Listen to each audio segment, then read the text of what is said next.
সুপ্রিয় দর্শক মণ্ডলী, আসসালামু আলাইকুম। আমরা আজকে ঢাকা থেকে রওনা হলাম হাজী শরীফ জামদানি রহমতুল্লাহের মাজার শরীফ জিয়ারতের উদ্দেশ্যে। সেটা হলো আপনার সিরাজগঞ্জ তারাস উপজেলার নওগাঁ নামক স্থানে। আমরা ঢাকা থেকে রওনা হয়ে এয়ারপোর্টের সামনে দিয়ে আমরা চলে যাচ্ছি গাজীপুর হয়ে টাঙ্গাইলের দিকে। আমরা টাঙ্গাইল থেকে আমরা যমুনা ব্রিজ পার হব। যমুনা ব্রিজ পার হয়েই আমরা সিরাজগঞ্জে ঢুকে যাব। আমরা যতটুকু জানছি যে শরীফ জামদানি সাহেব উনি ইরাকের একজন মস্ত বড় ওলি ছিলেন, এবং আমরা যতটুকু জানি যে এই শরীফ জামদানি রহমতুল্লাহ আলাই উনি খাজা মঈনুদ্দিন চিশতি রহমতুল্লাহ আলাইয়ের দাদা পীর সাহেব, যেটা আমরা ওখানে যাওয়ার পরেও আমরা দেখেছি। এই যে এখন আমরা যমুনা টোল প্লাজায় যমুনা ব্রিজের টোলে আছি। টোল পার হয়ে আমরা যমুনা ব্রিজ পার হব, যমুনা ব্রিজের উদ্দেশ্যে যাচ্ছি। এখন এই জামদানি সাহেব 213 বছর জীবদ্দশায় উনি এই পৃথিবীতে অনেক হিন্দুকে মুসলমান করেছেন, অনেক হিন্দু জমিদারের সাথে যুদ্ধ করেছেন এবং যুদ্ধে জয়লাভ করেছেন।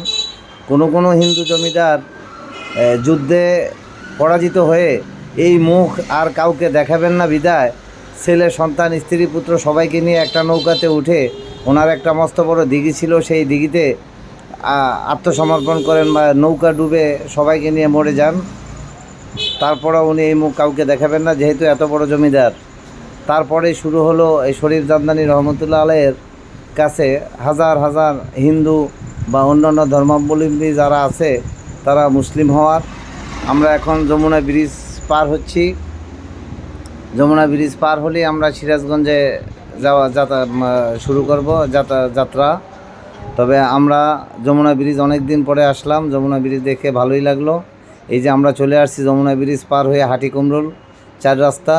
এখানে 4 রাস্তা আমরা কোনো দিকে আঁকাবাঁকা রাস্তায় যাইনি, আমরা সোজা চলে যাচ্ছি নাটোর রাজশাহী চাঁপাইনবাবগঞ্জের রোডে, বিশ্ব রোডে, হাইওয়ে রোডে।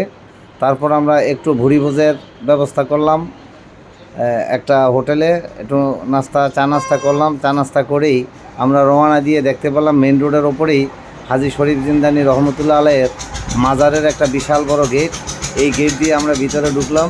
ঢুকেই কিছুক্ষণ যাওয়ার পরেই দেখলাম যে হজরত শাহ শরীফ জামদানি রহমতুল্লাহ আলাইয়ের মাজারের ভিতরে চলে আসছি, এবং ওখানে একটা ফিরিস্তি দেখলাম। ফিরিস্তি বলতে জীবন বৃত্তান্ত দেখলাম। জীবন বৃত্তান্ত দেখে আমরা খুবই মুগ্ধ হলাম, এবং ওনার সব অলৌকিক কর্মকাণ্ড এখানে তুলে ধরা আছে। তারপর অজু করে আমরা মাজার জিয়ারতের উদ্দেশ্যে মাজারে ঢুকে গেলাম, মাজার জিয়ারত করলাম। ওই এলাকায় যাওয়ার পরে আমরা যেন অন্য একটা জগতে প্রবেশ করেছি এরকম মনে হলো। মানসিকভাবে আমরা কেন জানি একদম নিস্তব্ধ হয়ে গেছি, একদম শীতল এলাকা।